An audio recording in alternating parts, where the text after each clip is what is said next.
আপনাকে বাথরুমে যে লুঙ্গি তুলে দিয়ে আসতে হবে, ওখান থেকে নিয়ে এসে। তো এই কাজগুলো পৃথিবীতে মাত্র দুই ধরনের মানুষ আপনার সাথে করতে পারবে, মা, আপনার স্ত্রী না, আপনার স্ত্রী অথবা বাদী। তো যেহেতু আমাদের দেশে হালাল বাদী নেই, অতএব অনলি ওয়ান স্ত্রী পারবে নাভির থেকে হাঁটু পর্যন্ত দেখতে। আমাদের সমাজের ব্যবস্থা কি, যে না বিয়ে দেওয়ার দরকার নাই, নার্স ডেকে নিয়ে আসে, নার্স কাজগুলো করে, শেষ বয়সেও হারাম কাজ করতে থাকে প্রতিনিয়ত। কোথাও কোথাও মেয়েরা এসে কাজ করে, তো মেয়েদের তো বাবার নাভির থেকে হাঁটু পর্যন্ত হাত দেওয়া অনুমতি নেই। কখনো কখনো বেটার বউরা কাজ করে। এবং কত মারাত্মক একটা ব্যাপার হলো যে কোনো বেটার বউ, ছেলের সন্তানের স্ত্রী যদি শ্বশুরের গায়ে হাত দেয়, ধরেন 60 বছরের একটা বুড়া তাকে পিঠ ডলে দিচ্ছে, ওই অবস্থায় যদি ওই 60 বছরের পুরুষের এই 18 বছরের নারীর ছোঁয়াতে শরীর গরম হয়ে যায়, তো সাথে সাথে কিন্তু তার ছেলে হারাম হয়ে যায়।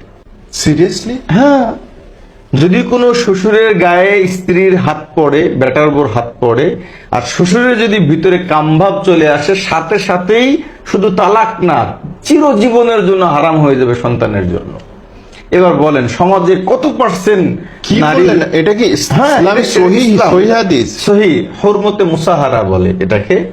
ওরে আমি আপনাকে একটা গুরুত্বপূর্ণ মাসলা আলোচনা করি, সেটা হলো যে ইসলামের একটা বিধান হলো যে যদি কোনো মেয়ের বাবার সাথে টাচ লাগে এবং সেটা কোনো কাপড় ছাড়া, এমনি টাচ লাগলো, অনেক সময় ব্লাউজে পণ্য থাকে, এখানে ধরে উঠাচ্ছে, জি, বাবার মেয়ের, জি, অথবা কখনো ছেলের যদি মায়ের সাথে এমন ঘটে যায়, মার পাশে বসছে, এক লেপের মধ্যে মানে বসে টিভি দেখতেছে, অথবা শাশুড়ির সাথে যদি কাপড় ছাড়া কোনো টাচ লেগে যায়, অথবা বেটার বোর যদি শ্বশুরের সাথে টাচ লেগে যায়, এই 4 ধরনের মানুষের কোনো একটা ঘটে গেলে সাথে সাথে ছেলের যদি টাচ লাগে বাবার সংসার হারাম।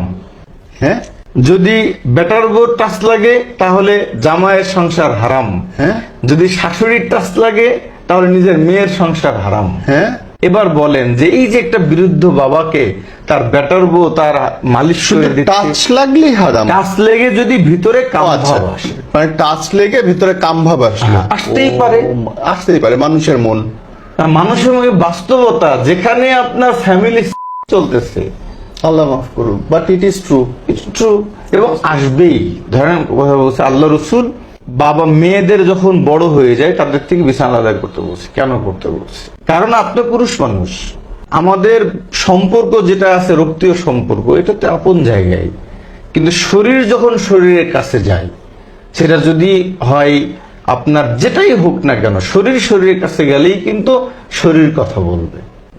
ধরেন কথা বলতেছি, একজন মা, তার স্বামী 10 বছর বিদেশে আছে, সে যখন তার একটা যুবক ছেলে এসএসসি পড়ে, তাকে নিয়ে সে এক গাড়িতে যাচ্ছে, সে ছেলে মনে কিছু নাই। আমি এই কথাটা বললেন, আমি বলতে চাই নাই কোনোদিন। আমি একটা এপিসোড শুট করছিলাম যেখানে, মাফ করুক আমি সেটা পাবলিশ করি নাই, মা তার সন্তানের সঙ্গে অবৈধ সম্পর্ক, আল্লাহ মাফ করুক, আমি নাউজুবিল্লাহ। আপনার এই মোহাম্মদপুরে থেকে আমাকে এ পর্যন্ত 4 থেকে 5টা ছেলে ফোন দিয়েছে, তার মধ্যে একটা ছেলে বলতেছে, হুজুর আমার মা আমাকে বিয়ে করতে দেয় না। কি জন্য?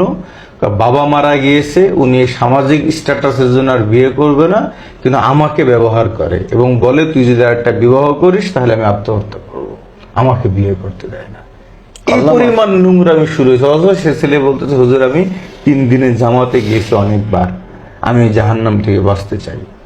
আল্লাহ মাফ করুক। তো এই যে সমস্যা, যে বৃদ্ধাদের, যদি আপনি কথা বলতেছি, বৃদ্ধ বুড়া বলেন 60 বছরের, আপনি অনেকের সাথে চলে দেখছেন, 60 বছরের শ্বশুর, বেটার বউ এখন তার খেদমত করতেছে, তো সাথে সাথেই যদি শ্বশুরের মনের ভিতরে এরকম কিছু ভাব চলে আসে, অথবা বেটার বউরই ভালো লাগতেছে, একটা যুবক মানুষ নতুন শরীর সিংড়ায় উঠছে, কাম ভাব আসছে, সাথে সাথে সন্তান, ছেলের মানে সংসার ভেঙে যাবে, শুধু তালাক না, আর কোনোদিন বেটার বউকে আর আনতে পারবে না।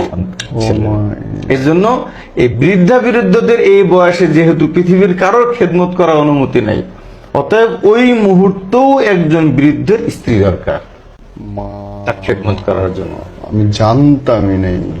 এই মাসলাটা বহুজন জানেন এবং আলোচনা করেন, এটা লজ্জাস্কর। তো কিন্তু হাজারো বাংলাদেশে এরকম পরিবার আছে। লজ্জাস্কর বলে কি আমি একটা ভয়াবহ হাদিস আলোচনা করব না? এই জন্য আমি সবাইকে বলি যে দরকার হয় দেখেন অনেক সময় শ্বশুররা বেটার বউকে আনতে যায়, জি অনেক সময় মোটরসাইকেলের পিছনে চড়ায়, জি অনেক সময় অনেক বাবা আছে নিজের মেয়েকে পিছনে মোটরসাইকেলে চড়ায় স্কুলে নিয়ে যায়। জি এখানে যদি মেয়ের হাত এক তো শরীরের টাচে তো শরীর এমনি গরম হতে পারে, যদি না হয় তাহলে তো কোনো ঝামেলা কোনো নেই। সমস্যা নাই। কিন্তু যদি যে কারণ দুইজনের হওয়া লাগবে না, জি।